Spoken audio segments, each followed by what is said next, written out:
లోపలికి ఇప్పుడు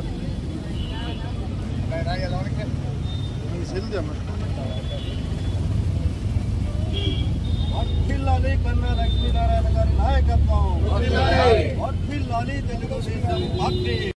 లోపలికి రావాలని రామోజీరావు గారి ఆ రోజు ఆయన మీద కేసు పెట్టు ఆయన అంతే చేశారు.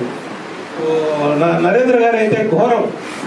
మరుసటి రోజే 4/7/98 నుండి ఈ రోజు వరకు కూడా మహాత్మా గాంధీ కళాశాల 92 నుండి 2024 32 సంవత్సరాలుగా ప్రిన్సిపాల్ కన్నా లక్ష్మీనారాయణ గారి నాయకత్వం, తెలుగుదేశం.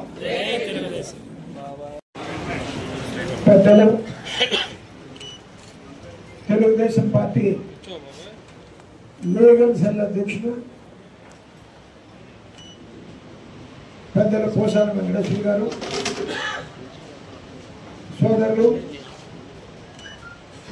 కోడెల శివరాం గారు, వేదిక మీద ఉన్న పెద్దలు, ఈ రోజున పెద్దలు పల్నాటి పులిగా పేరుగాంచి ఈ జిల్లా రాజకీయాల్లో, గుంటూరు పాత జిల్లా రాజకీయాల్లో ఒక చెరగని ముద్ర తనకంటూ వేసుకున్నటువంటి నాయకులు డాక్టర్ కోడెల శివప్రసాద్ గారు. ఆయన ఏ పోర్ట్ఫోలియో చేసినా తనకంటూ తను ఒక ముద్ర వేసుకొని గుంటూరు జిల్లా రాజకీయాల్లో చరిత్రలో మిగిలిపోయినటువంటి వ్యక్తి, ఒక చరిత్ర సృష్టించినటువంటి వ్యక్తి.